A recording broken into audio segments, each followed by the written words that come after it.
अस्सलाम वालेकुम जी, I hope you are doing good. This is advocate Usman Abid and you are watching the law session. हम कानून शहादत ऑर्डर पढ़ रहे हैं, इसमें हम आर्टिकल 154 तक कंप्लीट कर चुके हैं। आज हम आर्टिकल 155 ऑनवर्ड्स करेंगे। आर्टिकल 161 तक ये चैप्टर है, चैप्टर नंबर 10, जो कि एग्जामिनेशन ऑफ विटनेस से रिलेटेड है। सो आज की इस वीडियो में हम इसको कंप्लीट करेंगे। सो आर्टिकल 155 रिफ्रेशिंग मेमोरी, इसमें सिंपल सी बात ये देखें कि जो भी विटनेस आता है वो अपनी मेमोरी को रिफ़्रेश कर सकता है। रीज़न देखें, अगर तो एक जैसे कि अगर कोई क्रिमिनल केस है, उसमें कोई हर्ट का केस है फॉर एग्जांपल, या मर्डर का केस है, तो उसमें जो डॉक्टर होगा वो इंजर्ड को एग्जामिन करेगा, या अगर डेथ केस है तो फिर उसका पोस्टमार्टम किया जाएगा, वो डॉक्टर करता है। अब डॉक्टर ने जिस टाइम वो मेडिकल किया था, अब ज़रूरी तो नहीं कि उसने उस दिन में एक ही मेडिकल किया, हो सकता है उसने 5-7 किए हों, या जब उसने पोस्टमार्टम किया था हो सकता है उसने उस दिन में 2-3 किए हों, पूरे मंथ में उसने 2-3 के 10-12 पोस्टमार्टम किए हों। और ये अब हमारी जो जनरल प्रैक्टिस है उसमें ऐसा ही होता है कि अगर एक क्रिमिनल केस में किसी डॉक्टर ने कोई मेडिकल किया है, एमएलसी दिया है, या फिर उसने कोई पोस्टमार्टम वगैरह किया है, सो अब ऐसा तो नहीं होता कि उसने पोस्टमार्टम किया और नेक्स्ट डे उसको कोर्ट में बुला लिया जाएगा कि आके जी अपनी आप गवाही देना शुरू कर दो। हो सकता है वो 6 महीने बाद उसकी एविडेंस की टर्न आए, हो सकता है कि 1 साल लग जाए, 2 साल लग जाए, होता है हमारे यहाँ पे जुडिशल सिस्टम में केसेस में इतना डिले। सो एक डॉक्टर जिसने एक मेडिकल आज से 6 महीने पहले किया था, या 1 साल पहले किया था, 1 साल के बाद वो गवाही देने आया है, 6 महीने पहले उसने कोई पोस्टमार्टम किया था, या 1 साल पहले किया था, और 1 साल के बाद वो गवाही देने आया है, तो क्या उसको सारे फैक्ट्स याद होंगे कि उस मेडिकल में, उस पोस्टमार्टम में उसने क्या क्या देखा था, उसने अपनी जो रिपोर्ट्स दी थी, जो मेडिकल दिया था या जो पोस्टमार्टम किया था, उसमें उसने क्या क्या कुछ लिखा था? पॉसिबल नहीं है। हम ह्यूमन बीइंग हैं, हम कंप्यूटर नहीं है कि हमारी हार्ड डिस्क में वो जो चीज़ आप फिट कर दोगे, जो चीज़ वहाँ पे आप डाल दोगे, वो सारी ज़िंदगी वहीं पर रहेगी। हमारी memory with the passage of time fade होती है, हमें चीज़ें भूलती हैं। अगर मैंने कोई अक्रंस आज से 6 महीने पहले या साल पहले देखी है, तो उस वक़्त तो मुझे उसके सारे फैक्ट्स याद होंगे, लेकिन 1 साल के बाद मुझे उसके एग्जैक्ट जो फैक्ट्स हैं वो याद नहीं होंगे, मैं भूल जाऊँगा। कुछ बातें याद रह जाएंगी, कुछ नहीं याद रहेंगी। सो यहाँ पे ये आर्टिकल 155 इसी वजह से रखा गया। इसी तरह जो आईओ होते हैं, इन्वेस्टिगेटिंग ऑफिसर होता है, अब वो जो तफ्तीश कर रहा होता है वो क्या एक ही केस की कर रहा होता है? एक टाइम पे एक तफ्तीशी को 10-10 केसेस उसके पास होते हैं जिनमें वो तफ्तीशें चल रही होती हैं, और उसकी गवाही आ रही है कुछ 6 महीने बाद या साल के बाद, तो क्या उसको याद होगा कि जब वो उसने तफ्तीश की थी आज से 6 महीने पहले या साल पहले, तो क्या क्या उसने तफ्तीश की थी, क्या क्या उसने राइट डाउन किया था, क्या क्या उसने रिकवर किया था? नहीं याद रहता। तो यहाँ पे ये जो विटनेसेस होते हैं ये आके कोर्ट में अपनी मेमोरी को रिफ़्रेश कर सकते हैं, कोर्ट से परमिशन लेते हैं कि मुझे जी ये डॉक्यूमेंट दिखा दें ताकि मुझे याद आ जाए कि मैंने तब क्या किया था। जब भी कोई डॉक्टर्स वगैरह कोर्ट में आते हैं गवाही देने, तो पहले ऑलवेज़ वो कोर्ट से परमिशन मांगते हैं कि जी मुझे ये दोबारा मेरा एमएलसी या जो पोस्टमार्टम वगैरह अगर किया है तो मुझे वो दिखाया जाए, ताकि मैं देख सकूं कि क्या क्या मैंने ऑब्ज़र्व किया था, क्या क्या मेरी फाइंडिंग्स थी इस पोस्टमार्टम में या इस एमएलसी में। सेम वे जो आईओज़ होते हैं वो भी मेमोरी अपनी रिफ़्रेश कर सकते हैं। अब आर्टिकल 155 में जो रिफ़्रेशिंग मेमोरी से रिलेटेड कुछ सिचुएशंस भी बताई गई हैं, हम उसको अब आर्टिकल वाइज इसको बेयर एक्ट की रीडिंग को करते हैं। सब आर्टिकल 1, अ विटनेस में, कोई भी एक जो गवाह आया है, मे का वर्ड है, वो चाहे तो कर सकता है वाइल अंडर एग्जामिनेशन, जब उसका एग्जामिनेशन हो रहा है, जब वो गवाही देने आया, उस दौरान अगर वो चाहे तो रिफ़्रेश हिज मेमोरी, वो अपनी मेमोरी को रिफ़्रेश कर सकता है by referring to any writing made by himself. Sub article 1 में पहली बात ये की है कि वो विटनेस अपनी मेमोरी को रिफ़्रेश कर सकता है किसी भी राइटिंग से जो कि उसकी अपनी हो, यानी जो डॉक्टर है उसने जो एमएलसी तैयार किया है, उसने खुद किया ना, वो उसकी राइटिंग है, सो वो उससे अपनी मेमोरी रिफ़्रेश कर सकता है। सेम वे अगर कोई तफ्तीशी या आईओ वगैरह आया है, वो उन्होंने जो तफ्तीश की है वो अपनी मेमोरी रिफ़्रेश कर सकता है। वो जो केस डायरी होती हैं उनकी, उनके थ्रू, डेली डायरी जो वो लिखते हैं उसके थ्रू कर सकता है। सो पहली बात कि विटनेस अपनी ही राइटिंग से अपनी मेमोरी को रिफ़्रेश कर सकता है कि जी मुझे पढ़ने दे दें, मुझे याद आ जाएगा फैक्ट सारे। at the made by himself at the time of transaction concerning which he is questioned, यानी जिस मैटर से रिलेटेड वो गवाही देने आया है और उसमें उसके रिगार्डिंग वो एविडेंस देना चाहता है, तो वो अपनी राइटिंग को कंसल्ट कर सकता है, उसको पढ़ सकता है, अपनी मेमोरी को रिफ़्रेश कर सकता है। और soon afterwards that the court considers it likely that the transaction was at that time fresh in his memory। Court ये देखती है ना कि जब इसने ये राइटिंग लिखी है तो तब तो डेफिनेटली इसके दिमाग में ये इसकी मेमोरी फ्रेश होगी, इसने अक्रंस देखा है, इसने ये सारा ड्राफ्ट किया है।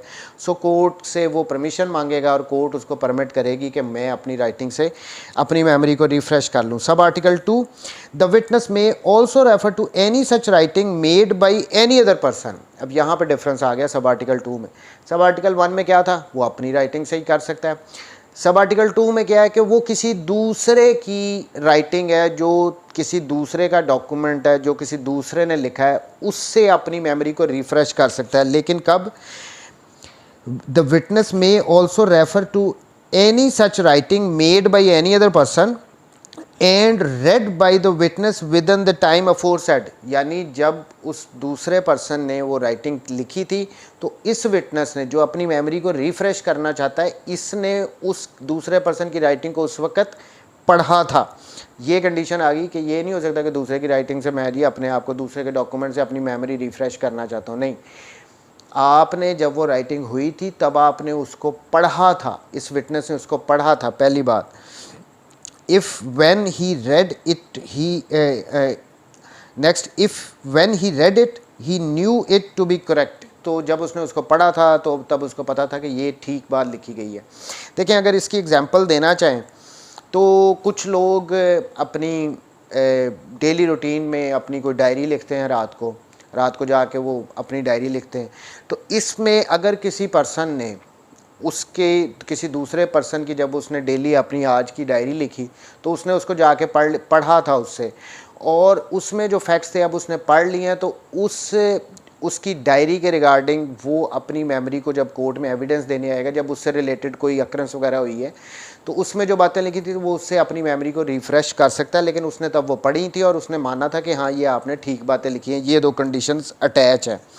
सब article 3, whenever a witness may refresh his memory by reference to any document, जब भी कोई विटनेस अपनी मेमोरी को रिफ़्रेश करता है किसी डॉक्यूमेंट के ज़रिए, he may with the permission of the court refer to a copy of such document, तो उसको कोर्ट की परमिशन के साथ उस डॉक्यूमेंट की कॉपी दे दी जाती है कि भाई आप इसे अपनी मेमोरी को रिफ़्रेश कर लो।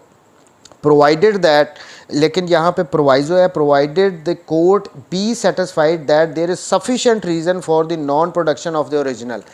देखें, सब आर्टिकल 3 में ये कहा गया कि विटनेस अगर कहेगा मैंने मेमोरी रिफ़्रेश करनी है किसी डॉक्यूमेंट से, तो वो उस डॉक्यूमेंट की कॉपी से अपनी उसको प्रोवाइड कर दी जाएगी, वो उससे अपनी मेमोरी रिफ़्रेश कर सकता है।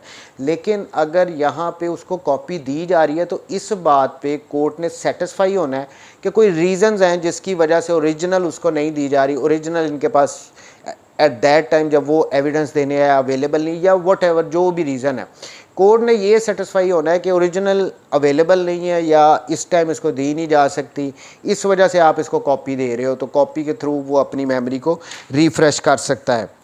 सब article 4, an expert may refresh his memory by reference to professional treatises. अब ये जो एक्सपर्ट्स वगैरह आते हैं ये भी अपनी मेमोरी को रिफ़्रेश कर सकते हैं। जैसे कि अब मैंने कहा कि डॉक्टर आया, उसने मेडिकल ओपिनियन देनी है, फिर उसके अलावा ये कोई हैंड राइटिंग के लिए आया है, कोई सिग्नेचर वेरीफाई करने के लिए किसी ने अपनी एक्सपर्ट ओपिनियन दी है, तो वो अपनी जो उन्होंने ओपिनियन दी है, जो डॉक्यूमेंट है, उससे वो अपनी मेमोरी रिफ़्रेश कर सकते हैं। सो बड़ा सिंपल आर्टिकल है, there is nothing difficult in this article कि विटनेस अपनी राइटिंग से अपनी मेमोरी को रिफ़्रेश कर सकता है। सेकेंडली वो किसी दूसरे की राइटिंग से अपनी मेमोरी को रिफ़्रेश कर सकता है, बट कंडीशन ये है कि उसने जब वो राइटिंग लिखी गई थी तो उसको पढ़ा था और उसको पता था कि ये इसमें जो फैक्ट्स लिखे हैं वो सारे इसने ठीक लिखे हैं।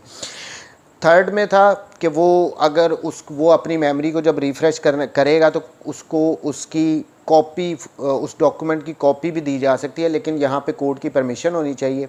आपके पास रीज़नेबल ग्राउंड होनी चाहिए कि आप इसको कॉपी क्यों दे रहे हो, इसको रीजनल क्यों नहीं दे रहे हो।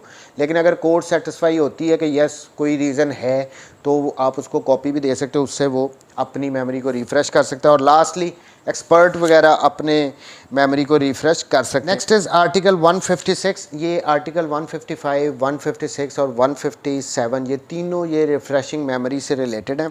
Testimony to facts stated in a document mentioned in article 155। A witness may also testify to facts mentioned in any such document as is mentioned in article 155। यानी एक विटनेस आया, उसने कहा जी मैं अपनी मेमोरी को रिफ़्रेश करना चाहता हूँ, तो उसको वो डॉक्यूमेंट दे दिया गया। Although he has no specific recollection of the facts themselves, ये उसको डॉक्यूमेंट भी दे दिया है लेकिन फिर भी उसको वो फैक्ट्स याद नहीं आया जो पर्टिकुलर ट्रांजैक्शन के रिगार्डिंग पूछा जा रहा है, उसके बारे में उसको याद नहीं है। If he is sure that the facts were correctly recorded in the document, तो वो यहाँ पे उस डॉक्यूमेंट की करेक्टनेस के रिगार्डिंग कह सकता है कि जी ये डॉक्यूमेंट बिल्कुल ठीक है, ऑल्दो उसको याद नहीं आया वो जो पर्टिकुलर ट्रांजैक्शन के रिगार्डिंग पूछ रहे हैं, इवन देन वो कह सकता है कि ये डॉक्यूमेंट बिल्कुल ठीक है। इसको ना इलस्ट्रेशन से समझते हैं, वहाँ से हमें बात ज़्यादा क्लियर होगी। अब book keeper may testify to facts recorded by him in books regularly kept in the course of business। यानी एक कोई कह लें कोई अकाउंटेंट है, वो रेगुलरली ना कोई हिसाब किताब बुक्स में रखता है। ये अकाउंटेंट्स का काम ही ये होता है, उन्होंने सारी एंट्रीज़ वगैरह वो in the course of business उनके पास रिकॉर्ड होता है। तो यहाँ पे भी ये कह रहे हैं कि एक अकाउंटेंट लगा लें, उसके वो रेगुलरली अपनी बुक्स में ना कोई रिकॉर्ड वगैरह सारे मेंटेन करता है। If he knows that the books were correctly kept, although he has forgot the particular transactions entered। तो यहाँ पे ज़रूरी तो नहीं है कि उसको हर ट्रांजैक्शन के बारे में पता हो, ये तो पॉसिबल है नहीं, लेकिन उसको याद तो नहीं आ रहा, लेकिन वो यहाँ तक कह सकता है कि जी ये रिकॉर्ड बिल्कुल ठीक है, ये जो मैंने लिखा हुआ था ये बिल्कुल जेन्युइन है, इसमें कोई गलती नहीं है। सो यहाँ पे वो दो उसको याद नहीं है वो पर्टिकुलर ट्रांजैक्शन, वो पर्टिकुलर एंट्री जिसके बारे में उससे गवाही में पूछा जा रहा है, बट वो ये कह सकता है कि जी ये जो मैंने रिकॉर्ड रखा है ये जो बिल्कुल करेक्ट है, ये बुक्स ये सब कुछ रेलेवेंट है, इसमें कोई गलती नहीं है। Next is article 157, right of adverse party as to writing used to refresh memory. यानी जो विटनेस आया उसने कहा जी मैंने अपनी मेमोरी को रिफ़्रेश करना है, उसको वो डॉक्यूमेंट प्रोवाइड कर दिया गया। तो इस सिचुएशन में जो एडवर्स पार्टी होगी उसके पास क्या क्या राइट्स हैं। Any writing refer to under the provisions of the two last preceding articles must be produced and shown to the adverse party if he requires it. देखें यहाँ पे विटनेस आया, उसने कहा जी कि मैंने मेमोरी रिफ़्रेश करनी है, उसको वो डॉक्यूमेंट दे दिया गया। जो एडवर्स पार्टी है वो कह सकती है कि भाई आपने मेमोरी तो रिफ़्रेश करनी है, ये डॉक्यूमेंट हमें भी दिखाओ, ये हमें भी हमारे सामने भी प्रोड्यूस करो, हमने भी देखना कि आप कैसे इसमें से आप अपनी मेमोरी को रिफ़्रेश कर रहे हो। सो जिस डॉक्यूमेंट से वो अपनी मेमोरी को रिफ़्रेश कर रहा है, एडवर्स पार्टी उसको कह सकती है कि ये हमें भी दिखाओ। And shown to the adverse party if he requires it. Such party may, if he pleases, cross-examine the witness thereupon। तो यहाँ पे एडवर्स पार्टी ना सिर्फ उस डॉक्यूमेंट को देख सकती है बल्कि उस पे क्रॉस एग्जामिन भी कर सकती है पर्टिकुलरली उस डॉक्यूमेंट के रिगार्डिंग जिससे उसने अपनी मेमोरी को रिफ़्रेश किया। सो ये तीन आर्टिकल थे रिफ़्रेशिंग मेमोरी से related. Next is article 158, production of documents. ये बड़े इजी से आर्टिकल्स हैं, ये अगले इनको मैं क्विकली करूँगा क्योंकि अब बड़ा लेट नाइट हो गया, सुबह कोर्ट भी जाना है। सब article 1, a witness summon to produce a document shall. अगर एक विटनेस है उसको कहा गया है कि उसके पास कोई डॉक्यूमेंट है तो उसको कोर्ट में प्रोड्यूस करो। A witness summon to produce a document shall if it is in his possession or power, उसके पास कोई डॉक्यूमेंट था उसको कहा गया कि वो पेश करो। ब्रिंग इट टू कोर्ट, वो कोर्ट में ले आया। Notwithstanding any objection which there may be to its production और to its admissibility, the validity of any objection shall be decided on by the court. देखें simple सी बात है, वो डॉक्यूमेंट ले आया, अब कोई भी ऑब्जेक्शन वहाँ पे अगर ली जा रही है कि वो डॉक्यूमेंट एडमिसिबल है या इनएडमिसिबल है, उसकी प्रोडक्शन से रिलेटेड अगर कोई ऑब्जेक्शन है तो वो कौन डिसाइड करेगा, वो कोर्ट ने डिसाइड करनी है। बड़ी सिंपल सी बात है। सब article 2, the court if it sees fit may inspect the document. Court अगर समझे तो वो उस डॉक्यूमेंट को देख भी सकती है, उसको इंस्पेक्ट कर सकती है कि ये जो डॉक्यूमेंट लेके आया ना, जिसके रिगार्डिंग कोई ऑब्जेक्शन वगैरह भी है, तो आप ये डॉक्यूमेंट पहले तो मुझे दिखाओ। Unless it refers to matter to state और take evidence to enable it to determine on its admissibility. पहली बात वो ये कह रहे हैं कि वो डॉक्यूमेंट कोर्ट देख सकती है, उसको इंस्पेक्ट कर सकती है। अगर वो डॉक्यूमेंट किसी स्टेट से रिलेटेड हो, स्टेट के कुछ ऑफिशियल सीक्रेट्स वगैरह होते हैं, अगर इस किस्म का कोई डॉक्यूमेंट है तो फिर नहीं, फिर वो कोर्ट नहीं देखेगी, या फिर कोर्ट एविडेंस कॉल कर लेगी कि पहले ये बताओ कि ये डॉक्यूमेंट एडमिसिबल भी है या नहीं है। सो सिंपल सी बात है, सब आर्टिकल 2 में जो डॉक्यूमेंट आ गया है उसको कोर्ट इंस्पेक्ट कर सकती है। लेकिन अगर वो डॉक्यूमेंट किसी स्टेट के अफेयर से रिलेटेड है, कुछ सीक्रेट वगैरह है, तो कोर्ट उसको नहीं देखेगी, या कोर्ट कहेगी कि पहले तो इस बात पे एविडेंस पे लेके आओ कि क्या ये डॉक्यूमेंट की एविडेंस इसकी एडमिसिबल भी है या नहीं है, या इसको कोई प्रोटेक्शन वगैरह दी गई है। सब article 3, if for such a purpose it is necessary to cause any document to be translated. लेकिन अगर लगता है कि ये डिटरमिन करने के लिए कोर्ट कहती है कि इसको ट्रांसलेट किया जाना ज़रूरी है, the court may fit things fit direct the translator to keep content secret. तो कोर्ट जिसको कहेगी ना कि आप इसको ट्रांसलेट करो इस डॉक्यूमेंट को, हो सकता है वो किसी और लैंग्वेज में हो, तो कोर्ट उसको कहेगी कि आपने ये ट्रांसलेट तो कर रहे हो बट इसके कंटेंट्स ना आपने बाहर जाके रिवील नहीं करने, ये सीक्रेसी रखनी है। And if the translator disobeys such directions he shall be held to have committed an offence under section 166। लेकिन अगर वो ट्रांसलेटर ने क्या किया, उसने बाहर जाके सारे को बताना शुरू कर दिया कि मैं अभी इस डॉक्यूमेंट को ट्रांसलेट करके आया हूँ, इसमें ये बातें लिखी हुई थी जो कि एक सीक्रेट डॉक्यूमेंट था, तो यहाँ पे उसकी अगेंस्ट क्रिमिनल केस फाइल किया जा सकता है under section 166 of PPC. So बड़ा सिंपल सेक्शन था। Next is article 159, giving as evidence of document called for and produced on notice. कि जो डॉक्यूमेंट्स जिनके रिगार्डिंग नोटिस दिया जाता है, देखें कोई पार्टी है वो एक डॉक्यूमेंट पे रिलाई करना चाहती है, लेकिन वो डॉक्यूमेंट उनके पास है नहीं, वो डॉक्यूमेंट अपोजिट पार्टी के पास है तो, या किसी और के पास है, तो उसको वो नोटिस दिलवाते हैं कोर्ट के थ्रू कि जी आप इस डॉक्यूमेंट को प्रोड्यूस करो। अगर तो वो डॉक्यूमेंट प्रोड्यूस हो गया तो ये उसके आगे की बात है।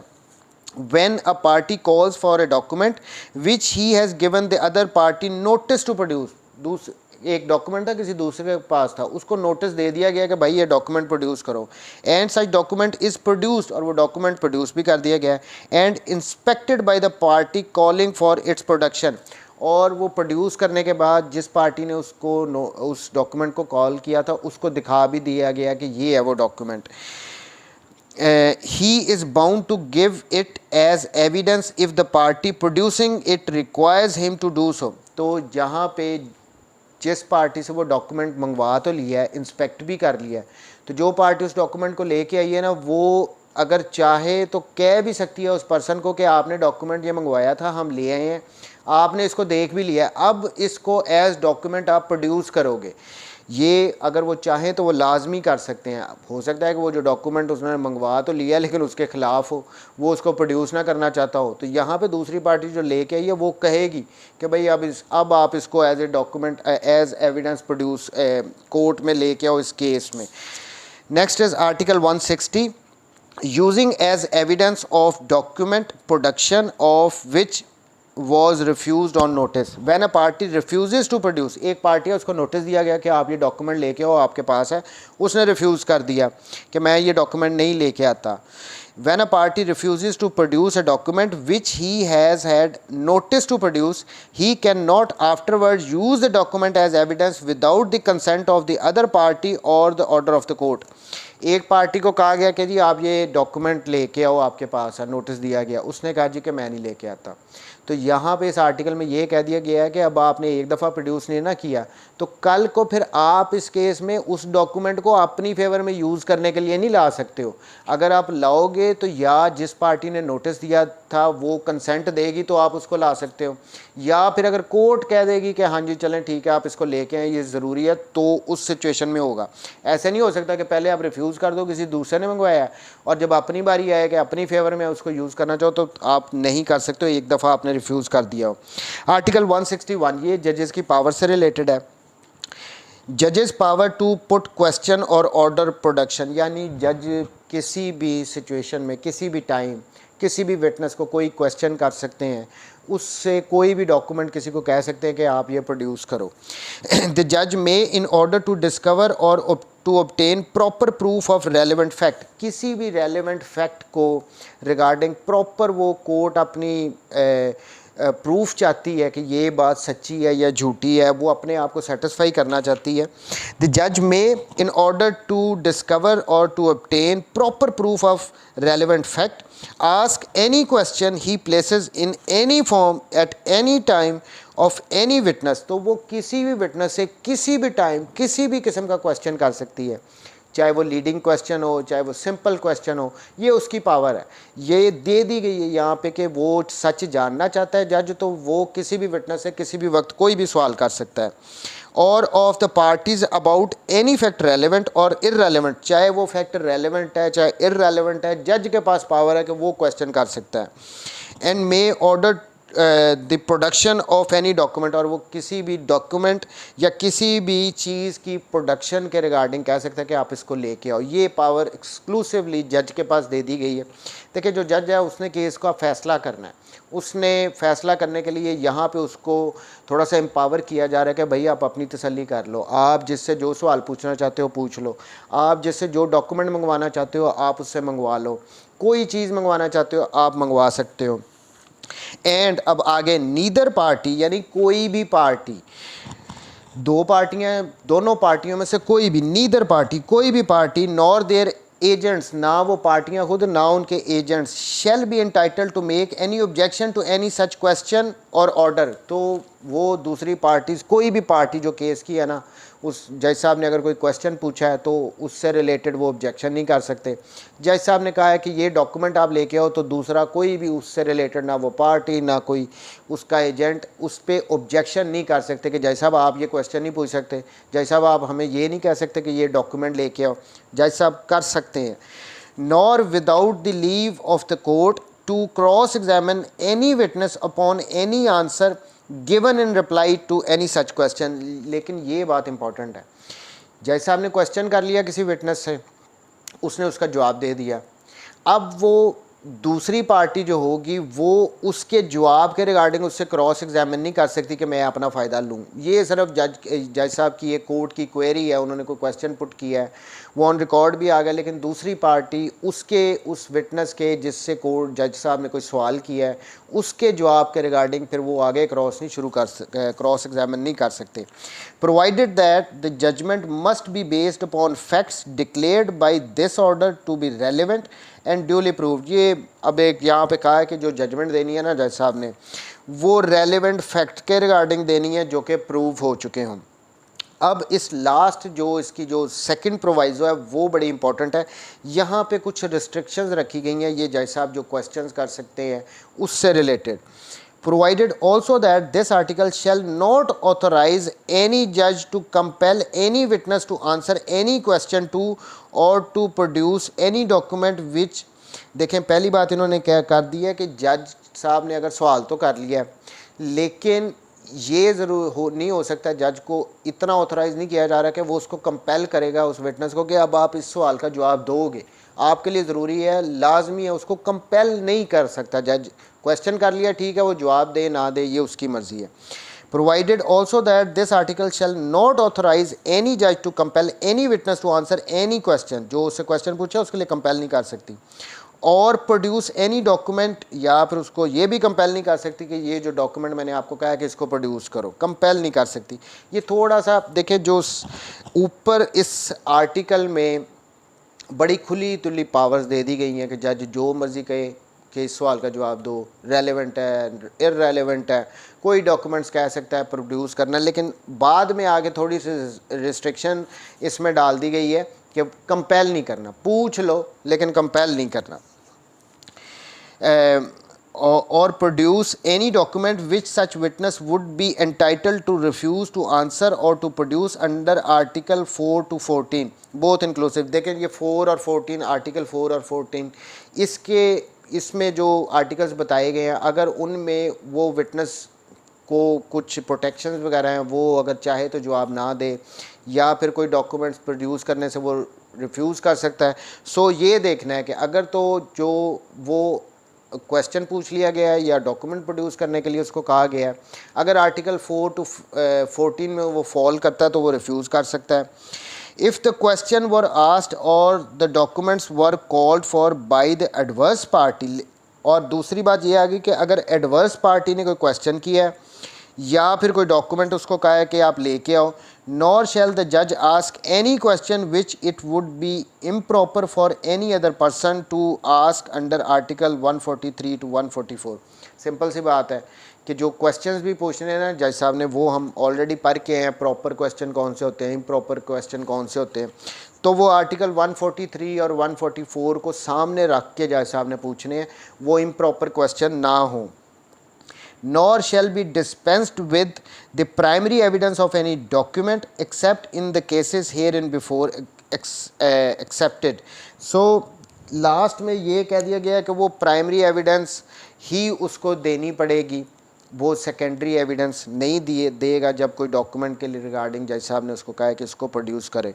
So this was all about chapter number 10 examination of witness. बड़ा इम्पॉर्टेंट चैप्टर है ये। लास्ट वाले आर्टिकल मेमोरी जो रिफ़्रेश करने के बाद जो है वो बड़े सिंपल से हैं, इसमें कुछ है सच वो डिफ़िकल्ट है नहीं। आर्टिकल 161 इम्पॉर्टेंट इसलिए है क्योंकि इसमें जज को पावर दी गई है। अब हम डेली प्रैक्टिस में भी देखते हैं कि जज साहब किसी भी पार्टी से कुछ भी सवाल पूछ लेते होते हैं, वो पूछ सकते हैं, वो सिर्फ क्योंकि उन्होंने जजमेंट देनी है तो वो अपने आप को सेटिस्फाई कर रहे होते हैं। हम वहाँ पे ऑब्जेक्शन नहीं लेते कि जज साहब आपने ये बात क्यों पूछ ली, या जज साहब आपने ये डॉक्यूमेंट क्यों मंगवा लिया, वो मंगवा सकते हैं।